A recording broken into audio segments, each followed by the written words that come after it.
Doctor, we have Sachit call online. Sachit, are you there? Hey, yes, I'm there. Sachit, the floor is all yours. We've got Dr. Shyam Bhat. Your questions to doctor. Hi, Sachit. Welcome. Hey, doctor. Yes. I'm an entrepreneur, and I've been working from home for the past 2 years. Mm-hmm. And I'm 28 years old, and I've been in good shape all my life. But ever since the last 2 years, it's been because it's in work from home. I've been steadily sort of gaining weight, and my plan was this year that one of the initial goals was to basically lose weight. But ever since this news of the virus has come in, all my plans have got on the window. So now I'm going in the opposite direction of basically stress eating. Mm-hmm. And I was thinking if you could basically give me some tips on how I could sort of substitute this habit of snacking, probably, or just like training my mind on how to not depend on food. So, Sachit, you said you're 28 years old? Yeah. And you've been working from home long before the lockdown, is it?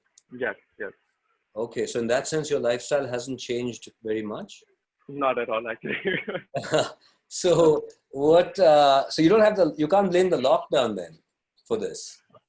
Not completely, but I was planning to get out. Got it. All right. So you had just sort of gotten to the place where you were going to go to the gym when this happened.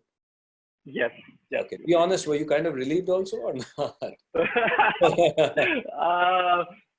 I mean, it's been perpetually on my mind. I mean, for a few months now. But no. I mean, I'm quite strong. What's your level of motivation now on a scale of 0 to 10, where 10 is the most motivation?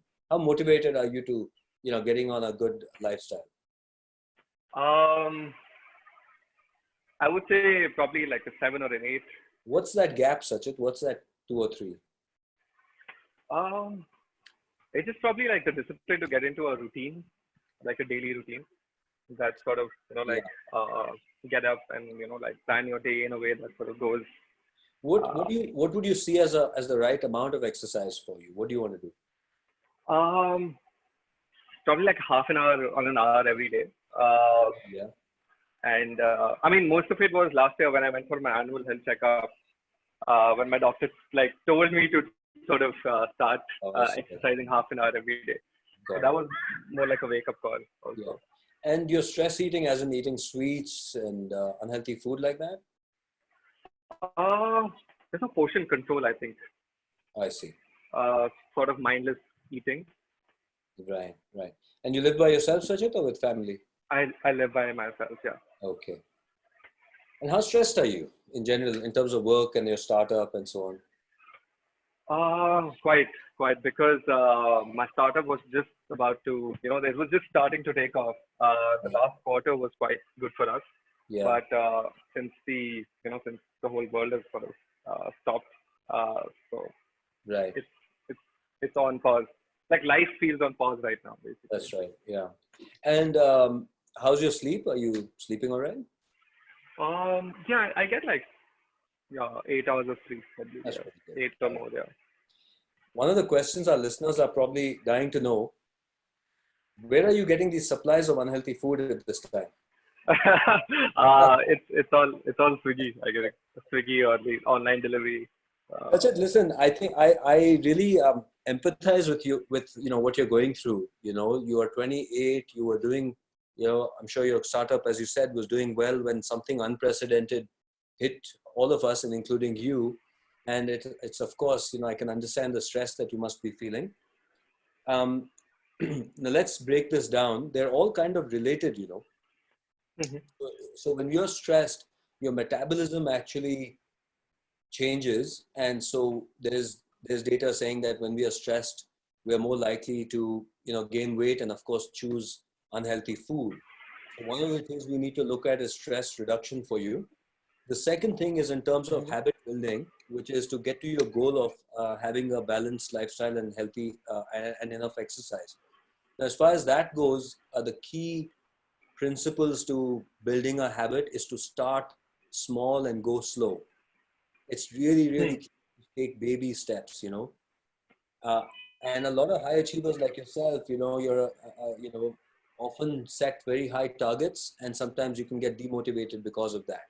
So I'm talking about the smallest step that you can commit to without it being a challenge at all. So for example, Yeah. I had somebody just get up every morning and put on their shoes, and that's it, and then take them off and go back to bed, and just that for Okay. like 5 days, literally. And the science of this is that because our brain has this chemical called dopamine, which rewards us, and we Right. want to reward our brain and slowly almost fool our brain into making changes. And the brain can make small changes without feeling stressed about it. So all you do maybe is say, listen, if I want to do 1 hour, I will start with literally like 2 minutes of jumping jacks or 2 minutes of Hmm. muster. That's it. Or five. You decide what's the least amount that you can commit to. And just do Hmm. that, and then slowly, incrementally increase that. And the second thing to keep in mind is time it so that you do it at the best time of day for you. Okay? Don't do it when your mind is very stressed, because that's when your mind will resist change. The third thing then is stress management. Now, the exercise itself will decrease stress, but I would also recommend doing some mindfulness and meditation, such as to calm the brain and mind. That will ease the cravings as well. So, Okay. build it slow, and remember, habits take about 45 to 60 days to build, and you're going to have to exercise this discipline, but in this way, so it's more feasible. And you do that for 60 days. And by the way, in those 60 days, don't have any other metric, like not your weight, not your heart rate. The only metric is, did I show up for 2 minutes or 5 minutes or whatever I committed to? And then Okay. mentally pat yourself on the Okay. back, almost like you say, hey, good job. I'm glad you sort of Hmm. did that. So yeah. Okay. Take care of Okay. yourself, Sachin. These are challenging times, but here's the deal. If you do this and you sort of build your ability to stay calm during this time, I have no doubt that um, when the situation changes, you will be poised to take full advantage of that, because you'll be in a prime uh, capacity to do so in terms of your mind and body. So good luck to you, Sachit. I wish you all the best with your Thank you. study. Thank you so much, doctor. Yes. Yes. Lovely talking to you. Yeah. Likewise. Take care. Bye. Bye. Thank you very much, Sachin, for your questions for Dr. Shyam Bhat. Doctor, I have a hypothetical question for you. Now, once all this ends, and we don't know when, but once it does, do you think that this lockdown period, this entire experience would have kind of scarred us? So when we return back to normal life, we will probably be still practicing social distancing. Will that be a fear in our heads? What do you have to say about that? That's a great question, Niladri. It will definitely. So it depends on a couple of things. Once the vaccine is out, or treatments are out, then it will change things quite radically, because I think by and large human beings feel compelled to meeting other people. We are a social animal, and it'll be hard for an event to completely take that away from us. But that would be contingent on us feeling a degree of safety, and I think that would take some time. Um, in the past epidemics, like when Ebola happened or SARS happened, after the epidemic, what researchers found was that in those areas, long after the epidemic had ended, they were seeing increased rates of mental illness like anxiety, depression, and so on. So, and in a sense, a post-traumatic stress disorder almost. You are right. For many people and for many of us, for a while, there'll be a degree of hesitation in terms of meeting people or going to gatherings and so on. It's almost like it's strange, but I don't know if that happens to you, but I know a lot of people are telling me they'll watch an old show and they see people together and it looks really strange to Yeah, see people not social distancing, You reach yes, out and you hug somebody and they're, whoa, that seems so scary right now.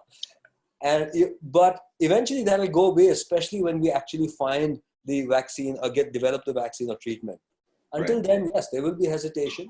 And there's also going to be a fallout of what has happened in terms of the lockdown and all the uncertainty. And that is why prevention is absolutely key. The pandemic is twofold. There's a wave of the viral pandemic is happening now. And then there's going to be a wave of mental illness pandemic, where hundreds of thousands of millions of us are going to suffer because of what we have been through as a society. Right. And when I talk to people, again, going back to the idea that, look, as a psychiatrist, this is very much par for the course for us, which is to meet somebody and talk to them and hear stories where you realize that life can throw a curveball. Life can really not go in all directions, but today it's happened for everybody.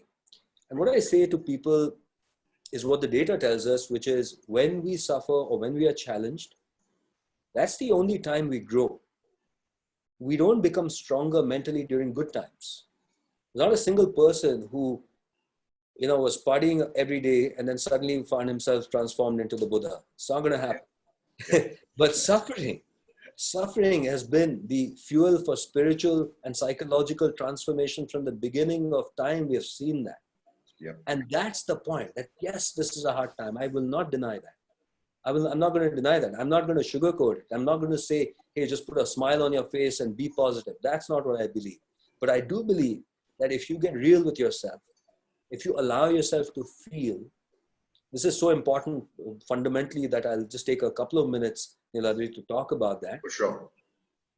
You hear a lot about positivity, and you hear a lot of motivational speakers. And unfortunately, a lot of people now believe that, look, when you go through a hard time, the first thing you need to do is to think positive, to immediately say, hey, it's all good. But when you do that, you're numbing yourself. You're not allowing yourself to feel. The paradox is that if you allow yourself to feel any kind of feeling, no matter what it is, and just be okay with it, don't feel bad about it, don't fight it, don't resist it, you find that the feeling comes and it goes. And you realize you're bigger than those feelings. And that's when you feel true positivity and true joy and true relaxation.